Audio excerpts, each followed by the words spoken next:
Michael Ratner, I wanted to play for you once again what Barack Obama said last night on 60 Minutes in his interview with Steve Kroft. There are a number of different things that you could do early pertaining to executive orders. Right. One of them is to shut down Guantanamo Bay. Mm-hmm. Another is to change interrogation methods that are used by U.S. troops. Are those things that you plan to take early action on? Yes. I have said repeatedly that I intend to close Guantanamo, and I will follow through on that.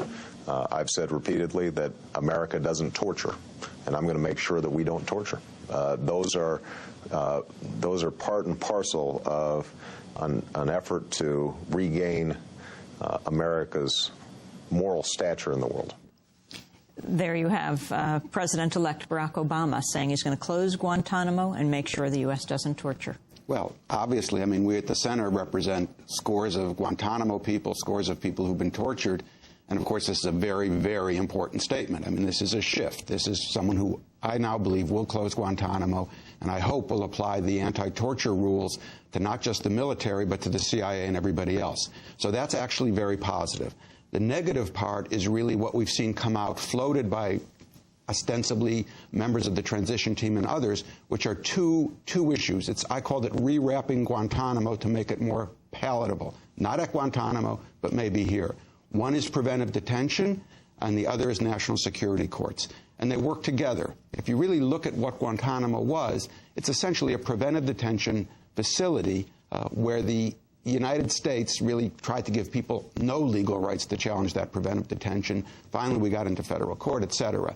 That's what it represents, preventive detention and bad court review. So what you see in these new proposals, which are really they're being floated slowly, maybe they're from academics, they're from transition people, saying we may need a preventive detention scheme, which is incredible to me. I mean, we've had 200 years of a country and never had to have a preventive detention scheme. Explain what you mean by preventive detention. Preventive detention is really what we see at Guantanamo. It's when you are put into a prison without being charged with a crime and without having a trial on that charge. It means you're put into a prison for national security reasons because you're, quote, dangerous. And in this case, the proposals that seem to be working together, preventive detention and national security courts, are yes, we may need to jail people because they are dangerous or national security threats. And even for that, their testing of that preventive detention can't occur in a regular court. We don't think they're sufficient enough. We're going to set up national security courts to do that. So what you're really seeing is a rewrapping of Guantanamo in a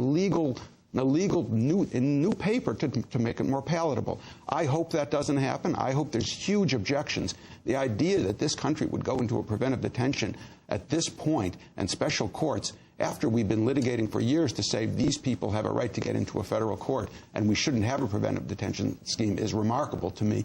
And I would really think that while it's great that he wants to close Guantanamo and end torture, I mean, to set up an alternate scheme is really un-American. The Associated Press is reporting that Obama advisors are crafting a plan that would put the prisoners in U.S. courts. Under the proposal, some prisoners would be freed while others would be sent to trial in criminal courts in the United States. A third group would go in front of a new court system designed to handle so-called national security cases. At Guantanamo, there's 255 people. The majority of those just should be released. I mean, that's clear, if not almost everybody. The rest of them should be tried in federal courts. What this floated piece by the AP reporter is saying is, yeah, we'll try some of them, we'll free most of them, but some of them are going to be put in these national security courts and held in preventive detention. The question is why? What are we doing here? The reasons they give are we can't disclose classified information,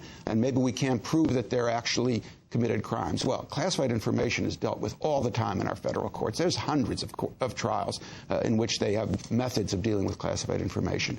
The other issue is more serious. Yes, they may only have evidence from torture against some people. Well, that shouldn't be allowed to hold people in national security courts or in regular courts. In fact, if anything, national security courts and preventive detention, in my view, will encourage torture because you'll have special ways of holding people without being able to suppress the evidence. I mean, it's amazing. What they're taking is essentially a made-up problem, much like the ticking time bomb, and trying to build an entire superstructure of preventive detention and national security courts on top of it when we don't even ever have one of those so-called ticking time bombs.